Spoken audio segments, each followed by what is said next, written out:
이 길을 끝까지 가보지 못했기 때문에 하나님에게서 이탈하게 되는 겁니다. 악한 영은 이런 시간을 노리는 거예요. 왜 나만 이렇게 힘드나요? 우리는 멘탈이 흔들릴 때 바다 위에 떨어진 작은 모래처럼 하나님의 크기에 비하면 나라는 존재는 아주 작아요. 작은 우리가 하나님을 올려다보면 어떤 관점에서 보는가에 따라 하나님의 모습이 완전 다르게 보이게 됩니다. 그래서 하나님을 보는 관점에 대해서 3가지를 이야기하겠습니다. 첫 번째, 하나님의 관점 체크를 왜 하는지. 두 번째, 빅픽처와 스몰 픽처에 대한 시야. 세 번째, 우리의 생각과 하나님의 생각이 어떻게 다른지 실제 사례를 말하겠습니다. 세 번째는 실제 있었던 일을 소개해 드릴 건데 첫 번째 내용부터 이해가 되어야 마지막 사례의 소개 때 더 와 닿으실 거예요. 첫 번째입니다. 양궁에 활을 쏠 때 모두가 서 있는 곳은 같습니다. 하지만 어디를 겨냥했냐에 따라서 활 끝의 결과는 완전 다릅니다. 2단의 뜻은 끝이 완전 다르다는 뜻인데 2단은 정확히 사이비 교주를 말하지만 사실은 2단은 멀리 있지 않아요. 한 집에 살아도 동상이몽이면 남남이죠. 나와 주님과 처음에는 같이 있다가 포커스가 다르면 쭉 가다 보면 결과의 끝이 다르게 됩니다. 그럼 하나님의 의도와 내 의도와는 다른 남남이 되는 거예요. 내가 하나님을 따라야 하는데 말은 그런데 실제로는 내가 가는 길을 하나님 좀 따라와 주십시오 하는 거예요. 잘못된 거죠. 그래서 우리는 어떤 것보다 하나님이 어떤 분인가 그걸 먼저 궁금해해야 돼요. 사람의 일을 주관하는 주관자의 그 주관을 알아야 내 인생의 선택과 결과를 잘 만들어갈 수 있는 겁니다. 성경 구절 공부하고 신학 공부하고 하나님의 존재를 알 수 있는 거 아니에요. 그러므로 우리가 여호와를 알자. 힘써 여호와를 알자.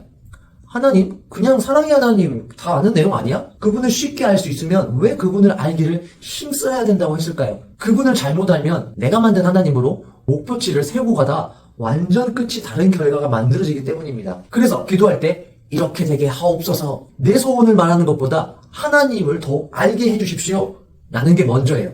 두 번째입니다. 눈은 몸의 등불이라.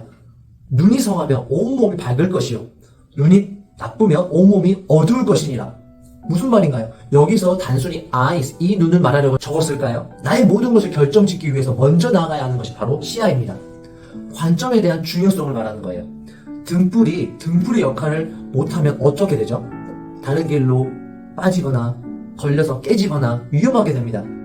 우리의 시야는 거시적으로 큰 그림의 숲을 보는 눈과 작은 나무를 볼 수 있는 디테일한 시야가 있어요. 둘 다 필요합니다. 그런데 작은 사건이나 한 가지 일로 이 사람은 이렇다, 또 하나님은 이렇다 해버리면 실제와 다른 오해가 쌓이는 경우가 많아요. 오해라는 첫 단추를 잘못 끼면 연인관계도 결국 다른 길로 가버리는 것은 시간 문제예요. 구체적으로 구약에 등장한 하나님이라는 신은 자비가 없는 전쟁의 신이고 지금 시대의 신약의 신은 다 받아주는 사랑의 신인가요? 다른 사람을 심판할 때는 피도 눈물도 없는 신이고 그러면서 나에게는 자비로운 분인가요? 어설픈 이런 해답을 가지고 가면 계속 이게 맞나? 멘탈이 흔들리고 당황하고 미혹받기 딱이에요. 성경 공부 몇 구절로 우리는 하나님을 알 수 없습니다.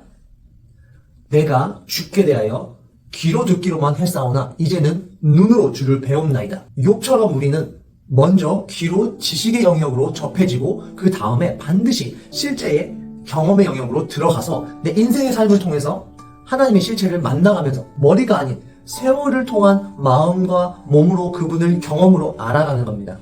저도 어릴 때는 제 친아버지 어떤 부분으로 오해가 매우 컸습니다. 하지만 세월이 아버지의 삶을 이해하게 만들었어요. 아, 이런 분이었구나. 그때는 너무 싫었는데 그럴 수밖에 없었구나. 작은 퍼즐 그림 하나하나 따로 보면 그림이 이해가 안 가요. 한두 가지로 사람이나 하나님을 단정 짓는 것을 멈춰야 합니다. 세 번째 구체적인 사례입니다. 사람은 팔이 안으로 굽습니다.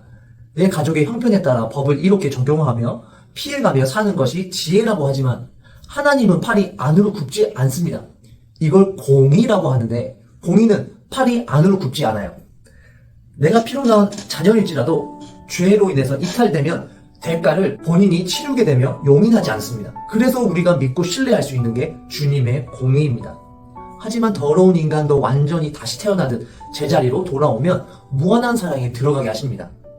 근데 대부분 이 후자의 하나님을 선택적으로 내 삶에 적용시키려고 하죠. 우리는 하나님을 바라보는 관점에 실수 또는 오해가 없어야 합니다. 실제로 저는 어떤 자매와 대화를 하는데 힘들고 좌절스러운 사정을 좀 듣게 됐어요. 듣는 내내 많이 딱했습니다. 그때 주님이 저에게 이 자매에게 나는 실패를 경험시키기를 원한다는 메시지를 제가 받게 됐습니다. 저도 전혀 생각지 못한 메시지였지만 그대로 전달할 수밖에 없었어요. 사람마다 기도하면 서원 성취되고 생활이 나아지고 뭐 이런 게 신앙생활 아닌가 생각하지만 이 자매의 경우 하나님의 의도와 내 관점과 전혀 달랐습니다. 그냥 현 상황에서 의도적인 눈물 나는 실패를 맛보도록 이끌고 계신다는 주님의 메시지가 있었습니다.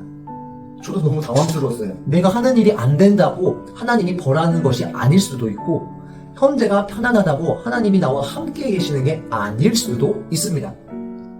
왜 나만 이렇게 힘드나요? 하는 괴로운 시간에도 하나님이 밀접히 나와 함께 걷는 중일 수도 있습니다. 이 길을 끝까지 가보지 못했기 때문에 하나님에게서 이탈하게 되는 겁니다.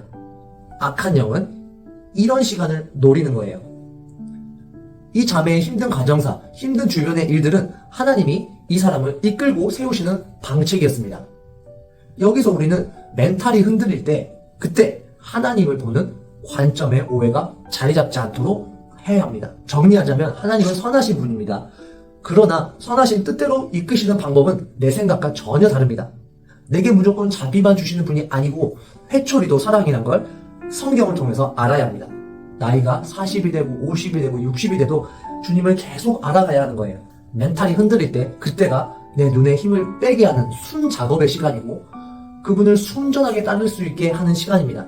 어린아이가 자라면서 엄마의 시선과 아이의 시선이 생각이 맞아가듯이 하나님은 나를 지식의 영역에서 경험의 영역으로 삶의 퍼즐의 힌트를 보내주고 계십니다. 성장하는 너와 나와 시선을 천천히 맞춰가자고. 세월을 통해 그분을 알아가며 그분의 시선을 맞춰가는 행복이 있기를 축복합니다.